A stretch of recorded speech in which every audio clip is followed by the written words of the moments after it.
Last time on Case with a Mace. Well, you heard the slip of paper. Go do it. Anyways, I'm Case. This was my mace. Thank you for watching. Phew. That took a while. I mean, it was a great use of my last couple of months, but never am I doing a research project like that again. So, when do I get paid?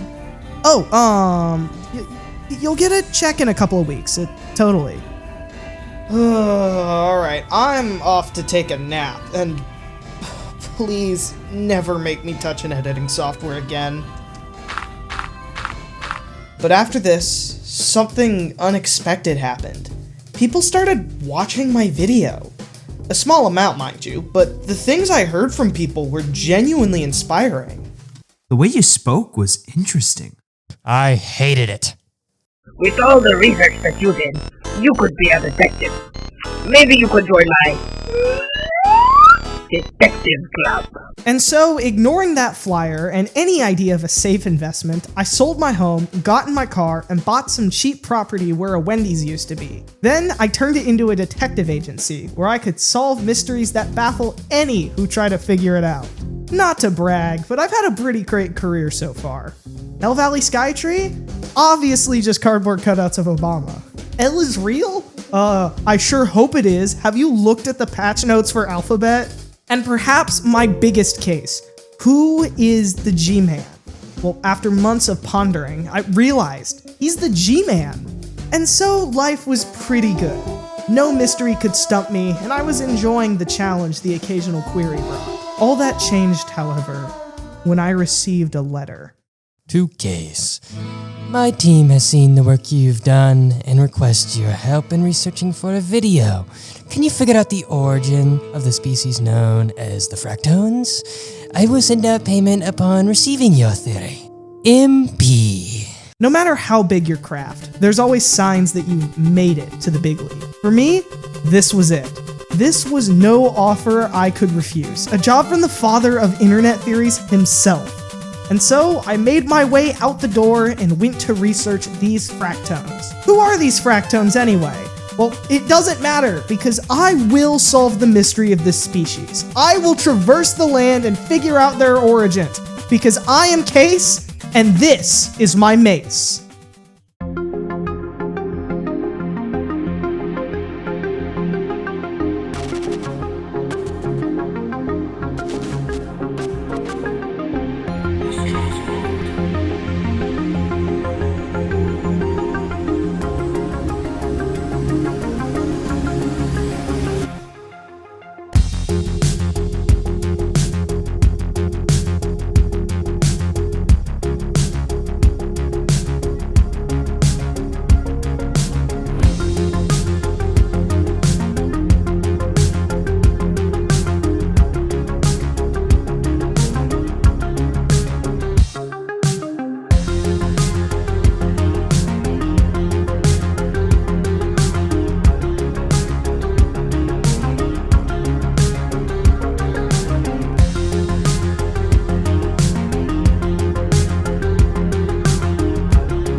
I think Donkey Kong is a pretty cool guy. I mean, look at him. When he says, "Okay," you know that it's all gonna be okay. And if you know of Nintendo, then you know that Donkey Kong is incredibly important to the company's history. In the beginning of the 80s, Nintendo had a bunch of radioscope cabinets that didn't sell. And where Nintendo saw profit loss, Shigeru Miyamoto saw an opportunity. Miyamoto then created Donkey Kong to go on these cabinets and netted Nintendo a bunch of cash. Nintendo promptly put Miyamoto in charge of the video game department afterwards. Following this, Donkey Kong had a couple of so-so sequels that ranged from doing math as this abomination claiming to be Donkey Kong's son, to playing as this random bozo called Stanley the Bugman. It was pretty clear DK needed a change, and a change was brought in 1994. Created by Rare on the SNES, Donkey Kong Country was a fine platformer. With amazingly designed mechanics and ideas such as using a cannon to traverse the air, animals to ride on, and minecarts, these ideas fit in so well to the DK IP that they are still associated with the series nowadays. All good things seem to come to an end though, as after Rare released DK64 and Diddy Kong Racing on the N64, Rare was purchased. Obviously by Nintendo though, as they've been really important to the company. Right? Right? For some stupid reason, Nintendo decided that buying Rare was not a priority, even though Rare developed 11 games for the N64. That's 3% of the system's library, which is a ridiculously high number for a system.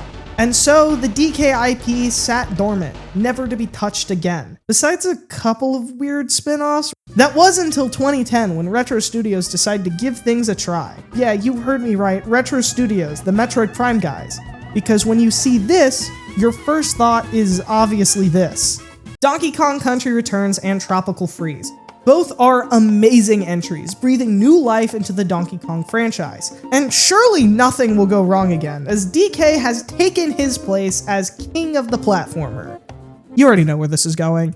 DK disappeared again, and this time there was no sign of him coming back. Except I'm gonna drop the facade here, as I'm sure you've either heard or guessed DK returned. And this time, he really returned. DK Bonanza is the current iteration of Kong, released in 2025. And finally, the monkey got another 3D platformer since the Rare days. This game pays a lot of homage to previous DK iterations, from the music, to the iconography, to the items you collect. What makes this game unique, however, is the voxel technology being used. Just about everything can be broken and destroyed, and the level design is all the better for it. How a game is able to be designed like this completely baffles me. All the levels are thematically interesting too, from the amusement park style feast layer to the small town village in the hilltop layer, featuring these weird guys called fractones. Yeah, okay, I beat around the bush long enough. Let's talk about fractones.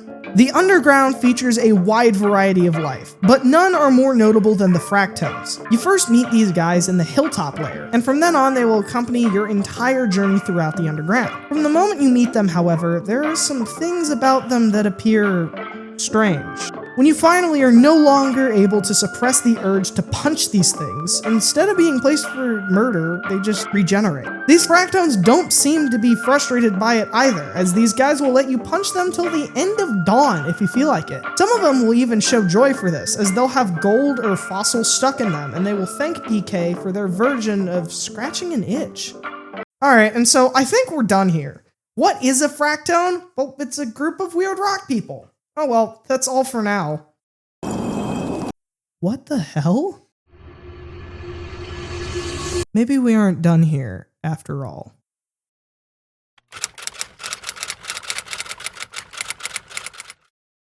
See, a lesser man would have just let these be pegged as simply rock guys. But the moment you examine them under scrutiny, you begin to notice how strange this fractone species is. To begin with, let's take a look at how many types of fractones there are. I cataloged around 73 while I was exploring the underground for this study. Among these species are a bunch of blobs like these, which I lumped into a category known as the Chicken-nugget, as like their namesake, they all have a different shape. Fractones also will be this shape a bunch, and it is typically the default, so I called them normal fractones. Interestingly enough, the fractones seem to have complete control over their bodies, as shown by the dancing they do in both the planet core and the groove layer. This, of course, raises the question, why do so many specifically choose this form of fractone? Well, over 27% of the fractones in the underground use the normal shape. There are other types that make large appearances, though only in certain layers. For example, 37% of the canyon layer is made up of giraffes, while 27% of the feast layer is lions. The chicken nuggets in the forbidden layer have a specific shape. This form appears a bunch in the forbidden layer, and it only shows in that specific layer. I believe that this is all due to something that fractones and humans both share: social mimicry. But what is that? Have you ever become friends with a group of people, and over the course of a couple months, the way you talk starts to change? There are certain words that you'll start using a lot more. This is social mimicry, where you change yourself to mimic others subconsciously. Fractones do the same thing. As I mentioned earlier, this shape of fractone in the forbidden layer is forbidden layer exclusive, and it happened because the fractones in that layer slowly mimicked each other until they reached this form. Hello, greetings, and salutations. It's me, Editing Case. See, at the time of recording this, it's month 5 of production, and because I took kind of a giant break between research and writing the script, I unfortunately got some of the things wrong, and now I need to pop up to correct. While I was gathering Fractone footage, I saw that Forbidden Layer Fractones don't look the same as all. Almost all of them have some kind of different shape. The point I make still stands. Fractones do still participate in social mimicry, because it happens in every layer, just not for the Forbidden Layer Fractones. Rather, I believe that the Forbidden Layer Fractones as a society value individuality in shape, rather than blending into one specific look. I'm sure you're now wondering, however, if Fractones just mimic others over a long course of time to get their shape, then why are these Fractones all over the underground? You can find the normal type of Fractones everywhere, from the resort layer to the hilltop, and then they're everywhere in the racing layer. Doesn't this disprove my argument, as they appear in many places besides their specific layer? And at a first glance, yes, but let's think about each of these places. The resort layer is intended to be a vacation spot that functions as a getaway. The racing layer has nowhere to live, and it's basically just an arena. And so, I believe that all of these Fractones are just taking a trip from the hilltop layer, which is where mostly the origin of the shape appears, to explore some of the more luxurious places in the underground. This only leaves me one more category of Fractone we still need to cover for now, the animal Fractones. Snakes, elephants, and zebras all exist underground, and are thriving in their respective layers, and the Fractones also mimic them. Besides the normal Fractone shapes, quite a few will be in the shape of the animal. Other weird traits are gathered from this transformation too. The snake Fractones will start saying their S's like this, while the zebra Fractones all sound like stereotypical surfer dudes. These Fractones are pretty self-explanatory under the lens of social mimicry, but there are 2 other Fractone shapes we need to look at. On the feast layer, there are Fractones shaped like lions, and they even talk like lions. However, there is not a single lion to be seen in this area. Even stranger, there are a lot of lion-themed things, including the giant centerpiece in the middle that's literally just a lion. In case you weren't convinced that lions used to live here, there's also a log describing the native population. Saga of the Exploritone, verse 26. Just now, an appetizing aroma stopped us in our tracks. A gallant-looking creature with a bushy tuft of hair, almost mane-like, called out to us. His sharp claws and fangs were off-putting at first, but he offered us a hearty, if not hairy, welcome. We must know what this hamburger he speaks of is about. With the proof that lions indeed existed, what actually happened to them? Well, I believe that I figured it out. First and foremost, the feast layer is a factory that creates burgers. And during your time in the feast layer, you visit all the places where they construct their banana burgers, such as the Ferocious Fry House, where they create the French fries, and the Cat Scratch Kitchen, where they store all their salt. When you eventually see the giant banana burger, there is one component on it that can't be explained on where it came from: the meat. Just where did this meat come from? There aren't any animals that have mysteriously gone missing without a trace in the underground, right? Yeah, that's right. The Fractones consume lion meat, as well as every other member of the underground that visits the feast layer. Well, there's the lion solve. Let's now talk about the other Fractone form that doesn't have a matching animal counterpart: the giraffes. The canyon layer shares an extremely similar story to the feast. There are giraffe Fractones all over. They speak in a "Well, hey there, I'm a cowboy" distinct way, and the layer is completely giraffe themed. So what happens? Short answer is, I don't know, but leave a pin in this because I'm currently reaching out to a Fractone who could give all the answers, so hopefully we'll know soon. While we wait, however, I'd like to draw attention to a different rabbit hole I've encountered.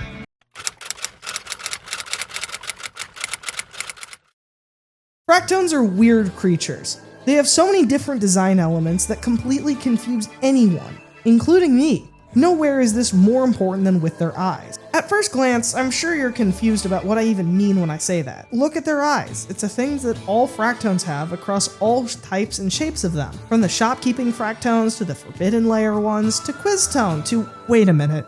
Why are Quiztone's eyes different from everyone else's? And hold on. There are others with this eye shape. What the hell? According to everything I found, fractones have 4 different eye shapes. However, trying to figure out these eyes has been one of the most illogical experiences of my life. In the population spreadsheet I made, so many comments I left were just about specific fractones' eyes. So the first question we need to answer is why fractones' pupils change shape in the first place. See, in normal biology, the main function of pupils changing shape is to modify the amount of light that gets in. Fractones' eyes don't need that, however. They are never seen moving across wildly different lighting conditions, so their eye shapes can't be linked to light. So we're screwed, right? Fractone eyes are just stupid. No, fortunately, there is another reason that pupils can change shape, that being emotions. Emotional responses are the other primary reason pupils can be changed. This appears to be the driving force behind why the fractone's eyes change shape. So now that we have an answer as to why, let's take a look at the specific eye shape. The first eye shape is the default one. Basically, every fractone you see tends to use this one at some point or another. This next shape is where things get a little bit more dicey. See, the fractones tend to show this shape in moments of pure joy, when they are really happy, but they also do that with the default shape. There's no line on when a fractone uses their happy eyes versus the default. Even more confusingly, there's the triangle eyes, which can be shown on any extreme emotion, whether it's the shock of being punched by DK, the pure excitement of meeting DK, or being really angry with the muck in the feast layer. The fourth eye type only appears on one fractone, the Iron Jailer in the groove layer. So I'm just gonna assume that it's an eye shape that only the Iron Jailer has. Why? Well, it's the Iron Jailer, their peak. My current belief about eye shape is that it corresponds to intensity of emotion. Default eyes are any emotion that isn't too overwhelming, while the next shape is any overwhelming emotion, while the triangle eyes are when you radiate any emotion. This is further backed up by whenever a fractone is near an enemy, as the triangle eyes are present when they fear for their lives. Strangely enough though, I'm not sure if fractones need eyes. This is the Bananium tone, and even when he isn't looking at you, he still knows where DK is gonna punch him, and then dodges it. So why do fractones even have eyes then? Well, I believe it's due to this. When a fractone speaks, there isn't any difference in their tone, like ever.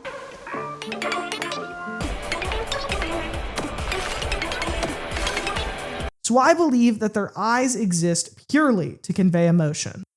See, I now think there's actually another reason their eyes exist. I've mentioned a lot of quirks up until this point, but there's one that I failed to mention. Whenever you throw a soft chunk at a fractone, the chunk becomes a part of their body, as if it was always the shape of the fractone. Furthermore, fractones travel through the ground really quickly. And so, what if the fractones were just the eyes? Fractones adopt more materials than just fractonium. They can be rubber, or gold, or even bomb rocks. And I think this is because fractones possess the material. This is how they can be so many different shapes, and it's also how they can move through the ground so quickly. While I believe I've answered many questions, it would be much easier if I could simply just ask a fractone. And so it's time to interrogate a fractone.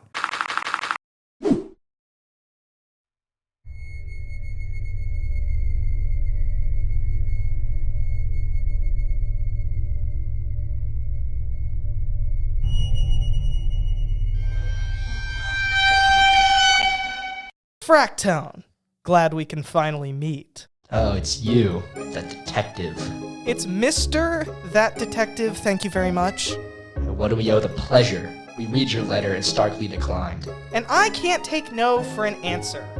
I offered the easy way, and now it's time for the hard way. What do you say? No. We owe no explanation of us to anyone, and especially care not due to this kidnapping of us. Come on, don't be like that. You could be helping me out a bunch here. Fine. We shall assist as long as we're set free. Of course, of course. Okay, first question. What is that technology? What? What's up? We couldn't hear what you said. What? Yeah, sure. Sorry about that. So what is the technology? Ever. Okay, what was even the point of that? Anyways, fractones can't age, right? I'm hungry. Got any food? Sure. But will you please just cooperate? Of course. But for who? Me? Ass. Oh my gosh! Your temper's quite short. Well, maybe I just need to let you sit in here alone. Not anything to do with you? Oh no, our steak is too juicy and our lobster's too buttery. Well, flip you! Flip us? What are you, 5? Not having the guts to say fuck? We hate you! You disgust us, you inbred troglodyte! Go get a girlfriend instead of sitting around interrogating. Well, that was a complete and total waste of time. Better get back to work, I guess.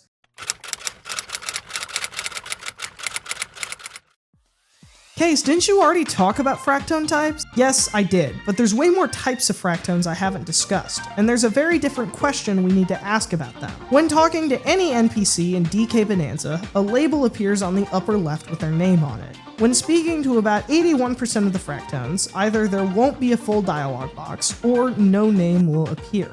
This is backed up by the few times other fractones do speak of themselves, not referring to themselves as names, but instead calling each other fractones. So consider me confused when there's only one fractone in the entire game who's actually named Fractone. But Case, I hear you saying, the hilltop layer where this fractone is found is an introduction to the fractones. So maybe there's just a name NPC so you know the species name. And that's all well and good, but the fractone is all the way over here, at the opposite end of the map.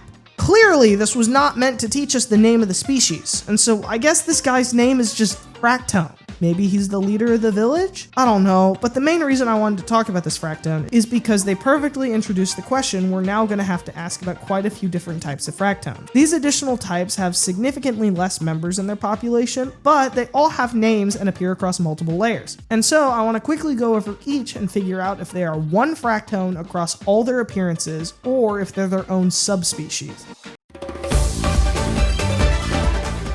The Growtone is a fractone that tries to act like a tree. When you feed it gold, the Growtone gets bigger and creates bananas. As for why it does this, I'll share later. But I believe that these fractones are their own subspecies. Although these fractones share the characteristics of the rest of the fractone species, it's clear that these Growtones have a specific purpose in the ecosystem: growing bananas. Furthermore, it's pretty clear the Growtones don't have complete control over their bodies. When they grow, it appears to be an involuntary response to getting fed gold. Combine this with the fact that we never see a Growtone move in any way leads me to believe that they are a subspecies.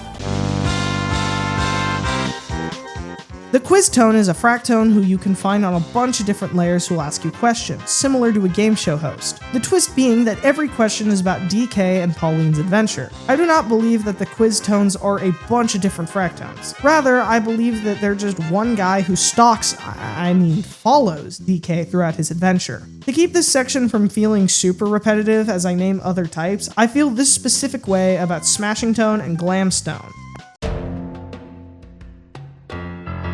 Out of all the fractone types, the one that confused me most was the Blumentone, because it's not actually one fractone. Rather, the Blumentone is created when a fractone shaped like a flower sits in a fractone shaped like a pot. Mind you, these specific forms never appear independently of each other, which makes me believe that these fractones have developed a symbiotic relationship with each other. Similarly to the Growtones, they don't appear to have control of their shape, as they are stuck in this sad position until light hits them, and then when they finally feel the sun's light, they finally react and stand up tall. Bloomingtone is a subspecies, though how they came to be is a question I hope I can answer someday. In 9 of the 17 layers, you can find the Seekertone, who is with a group of hidden tones, and you can play hide and seek with them to earn a banana. Obviously, the Seekertone isn't their own subspecies. However, I do believe that the Seekertone isn't one specific fractone either. How? Well, you know how in D&D, there is a player known as the Dungeon Master? I believe it's the same here. The Seekertone is a title given to the fractone tasked with finding the hidden tones. The Securitone exclusively appears in the Forbidden layer, and it appears that these guys are the security detail based on their name, height, and strangely deep voice. However, paying them enough money causes them to disappear somewhere else and turn on this weird piece of fractone technology, where any chunk thrown turns into passage stone. Despite this, I still believe that Securitones aren't their own subspecies, rather just a form that a fractone shifts into as a job. Same for the Trusty Tones as well. One of the strangest NPCs in this game is the Fragmentone. The Fragmentone is a fractone that says they lost pieces of themselves. These pieces, which I call fragments, can be found nearby. But there's something really interesting about these fragments, because the fragments behave like children. Why is this weird? Well, when you've stared at fractones long enough, you realize that none of them are at a different age. Fractones also don't give birth either, and so these fragments, not just being smaller fractones, but also behaving and acting like children, is fascinating. fascinating, and something we'll have to come back to later.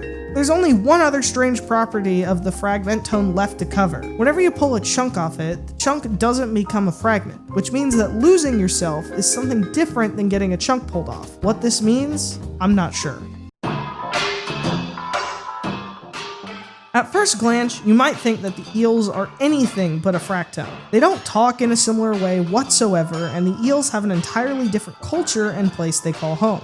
And while all this is true, let's take a look at both of these creatures next to each other. The fractones and eels are composed of the same material, with both featuring this rock compound known as fractonium. Furthermore, let's take a look at their eyes. See? It's a perfect match! All eel types have the same eyes, and as you've seen, all fractone types have one thing in common: their eyes. To help back this up further, something you should know is that fractones can travel through any material with ease, as we see with multiple fractones traveling through the ground really quickly. Well, the eel's primary function is to travel between the underground layers quickly. And so, with all this evidence, there's only one more thing I need to do to prove this theory correct. Fractones regenerate after being punched. All I have to do is punch the thing. The game prevents you from actually punching the eels, which means although I've given a lot of evidence, I'm unable to actually prove it.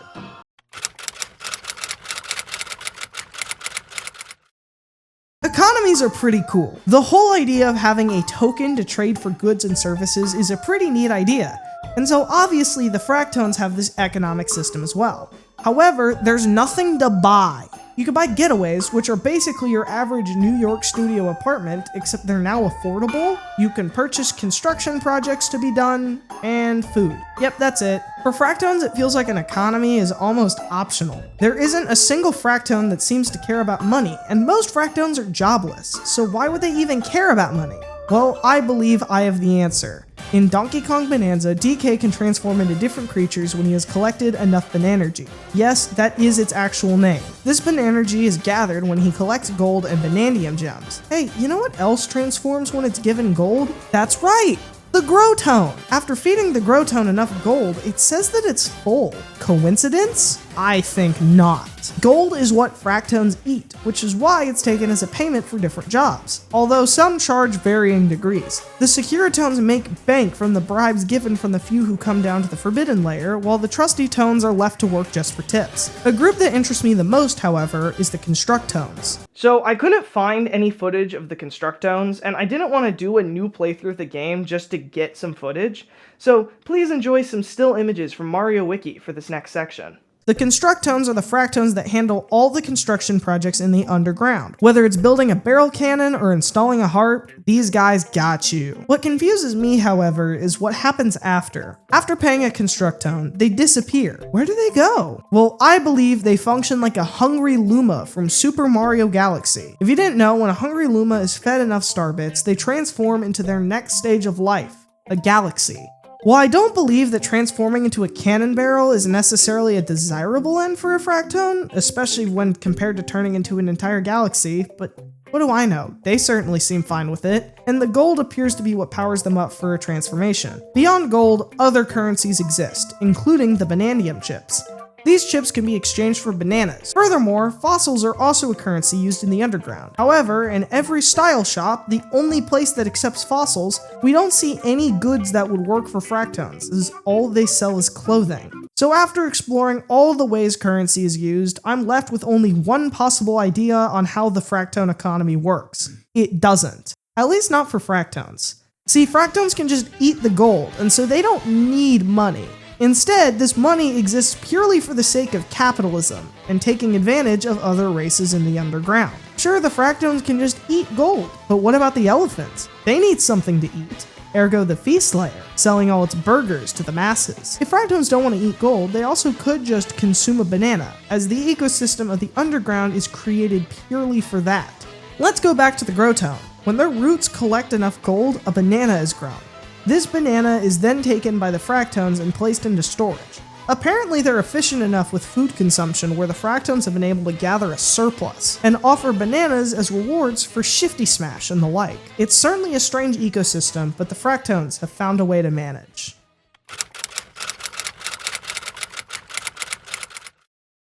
Very few fractones can be categorized as mean. Most seem to always choose to be helpful. However, there are two layers where this is not the case: the groove layer and the forbidden layer. Let's start with the latter. The animosity in the forbidden layer makes sense. Entering any further takes you to the planet core, the place where the bananium root, which is basically God in this universe, grants wishes. The root also doesn't question morality, it just grants the wish, and so the fractones are guardians of sort, but are also complete pacifists. See, they never actively do anything to stop you. Rather, they just give you the cold shoulder with their dialogue. I don't think this would really help things, but what do I know? Maybe the person who wants their wish granted is super self-conscious.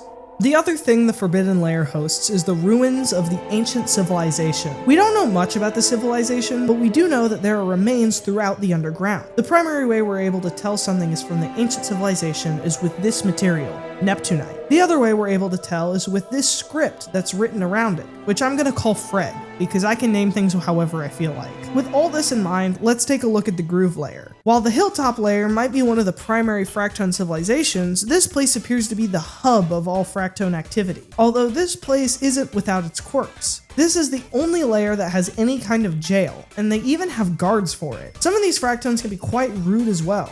And I think I know why. See, music is something that's been proven to be important to the Fractones from the beginning, and this layer is essentially the holy place for their music. This layer is also confirmed to be the origin of the ancient civilization, which basically confirms my suspicions. The Fractones are the ancient civilization. While no Fractone seems to know of this now, they are the only group that resides in the groove layer, and no other population cares about music nearly as much as the Fractones do. And the groove layer is an entire sound system built by the ancient civilization. If you're still not convinced, then look no further than the Exploritone's logs. While I'll talk about who this guy is in a minute, for now all you need to see is that his logs are written in Fred. No other group in the underground writes in Fred.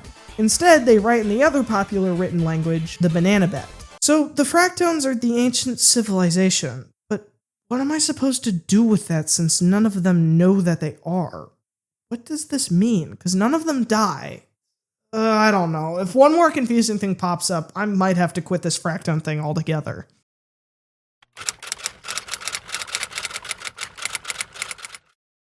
I've answered a lot of questions today, but it's time for the big one. Where did the Fractones come from? Fractones don't die, and they're also not born, and yet none of them remember where they came from. How do I know this? Well, allow me to introduce you to the Exploritone. From the hilltop layer onwards, you find records of the Exploritone, a Fractone who was determined to find the origin of Fractones. His logs described all sorts of elements from the culture of the underground, and were also how I found out about the lions earlier. Let's see what he has to say about the Fractone's origins when he finds it. Saga of the Exploritone, verse 28. This time, we're certain that we have arrived at the origin of us, although there's no one here.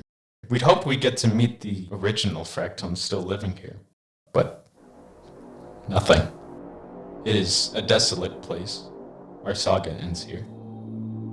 You gotta be fucking kidding me. All of this was for nothing. Yes, I know he ends up finding Fractones in the planet core, and he declares it as their birthplace, but he doesn't explain how. I'm so tired of these stupid Fractones. You're telling me that the one thing that could maybe explain where these godforsaken creatures came from decides then, in a story built to explain the origin of them, to be cryptic and vague about the origin of them. There's so many unanswered questions too. If Fractones can't produce, then why are these two a couple going on a romantic date? Why is there a group with Fractone siblings? Why the hell did Fractones decide, yeah, we're gonna be eels now? I'm going insane. I can't do this. We're done.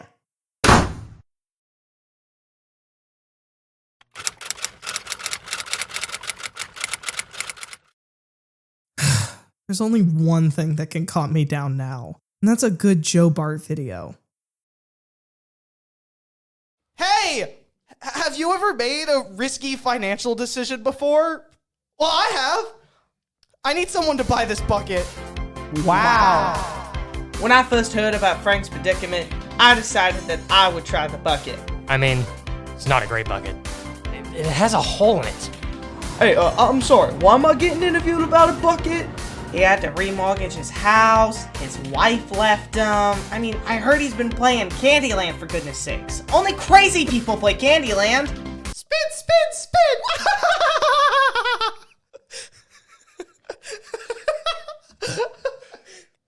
Frank had it coming. Don't buy this bucket. Wait, what's that? Sell the product. Oh, I thought I was reviewing it. I mean, oh yeah, I agree with you. It's a nice bucket, but I mean, I wouldn't buy it. I love Frank's bucket! Okay, so surely you've been convinced, right? Right? Oh, wait, call to action. Frank's bucket! I'm kinda homeless right now. To purchase Frank's bucket, text 888-888-8888 I like buckets. And if you call now, you'll receive Frank's happiness token too. Again, text 888-888-8888 I like buckets. I muffin di Tundra Flibberwalk oscillavano sotto il ventilatore. Why are there so many ads? Mentre un comitato di... And now the words in the dictionary, brought to you by Mirriam Webster. Abertstohe. Obsessive. Let me press the skip ad button, please. I hate unskippable ads. Want a break from the ads? Forget it!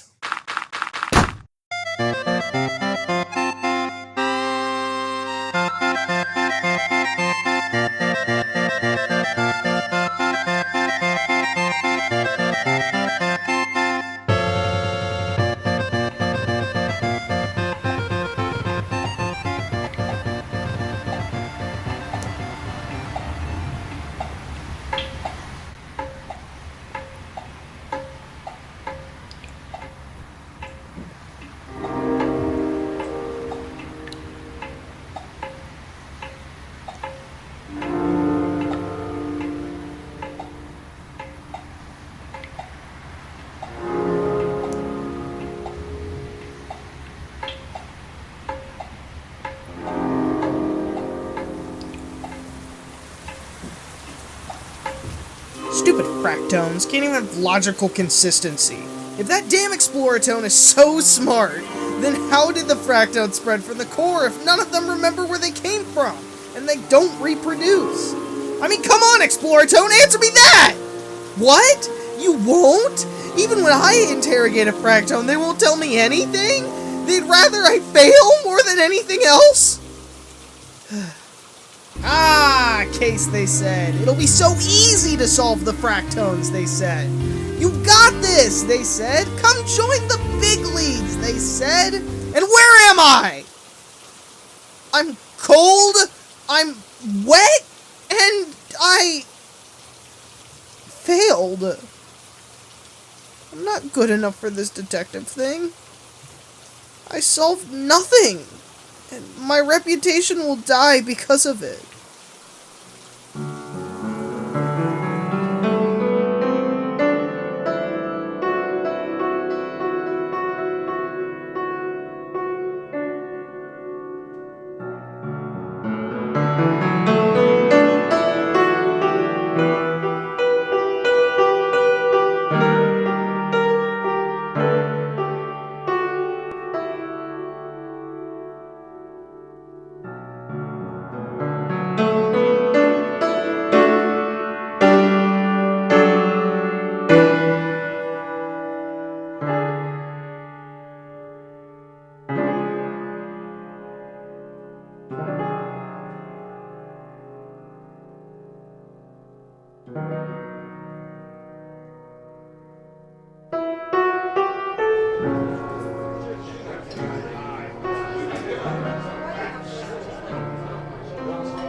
Give me a whiskey on the rocks.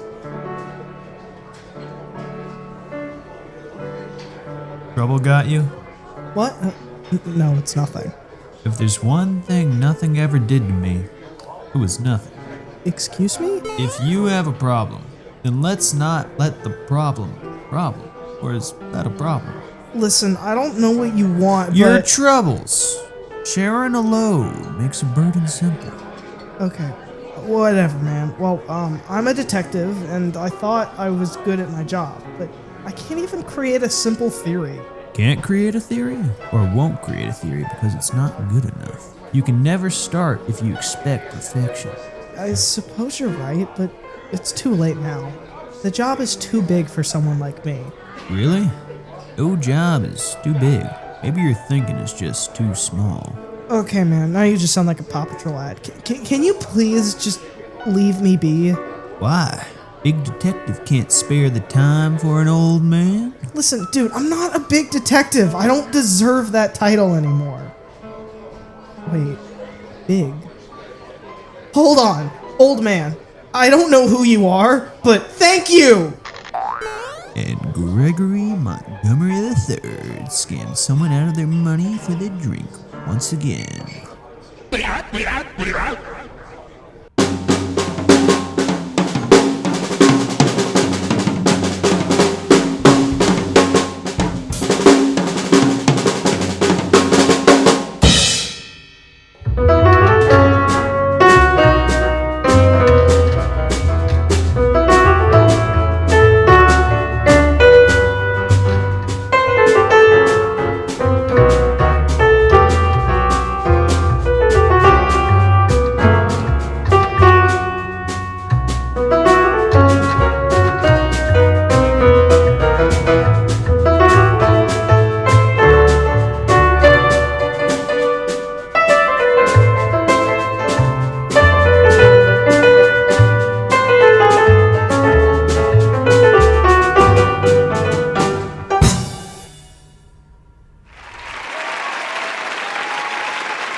Allow me to introduce to you Big Fractone Theory, the answer to where the fractones came from and why many don't know of their origins. In the beginning, the bananium root created all sorts of life in the underground, including one giant fragmentone. There were no fractones, only this guy. All the population groups in the underground have an elder except for the fractones, and so this was the fractone elder. One day, this fractone broke up into 3 pieces. One remained in the planet core, the second went to where it is now known as the groove layer, and the third migrated all the way to the hilltop layer. Each one of these fractones eventually broke into pieces again, becoming the fractones that we see today. The only exception was the third, the one that traveled the farthest. This fractone lost pieces of itself throughout its journey, thus explaining how the layers were populated. These fractones slowly shifted into their counterparts we know today, creating the subspecies like the growtone and the blumentone. This is even where their name comes from, because they are all fractions of the tone, aka the Big Fractone. This is my magnum opus, Big Fractone Theory. Big Fractone Theory also explains what happened to the ancient civilization. The big fractone that broke up in the groove layer was the ancient civilization. Eventually, these fractones, for some reason, decided to turn into eels, and that's how relics of the ancient civilization spread throughout the underground. Furthermore, these eels can travel to tuning forks and be summoned with warp gongs. On top of these both being sound-related items, which we all know sound is something fractones are sensitive to, they are also littered with evidence that they are from the ancient civilization, such as this text on the warp gong. And this was the terror of the tantalizing trauma, aka my adventure in solving the fractones, a species that feels like maybe they weren't supposed to be analyzed this deeply. Anyways, I mailed the report to the game theorist and sat and waited for their new video, thanks to the help of my research. Oh my gosh, it's here! How deadly is Donkey Kong's punch? It's one of his most iconic moves in Smash Bros. And now he's back in Donkey Kong Bonanza and he is stronger than ever, destroying anything that gets in his path. But how strong is it really? Today, we're going to find out. Wait, this isn't about fractones at all! And while the conclusion to the Fractone saga was anything but satisfying, I was glad for it all to be over. And so if you're reading this report, I hope you enjoyed the blood, sweat, and tears it took to find out what the hell is a fractone.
Thank you so much for watching my video.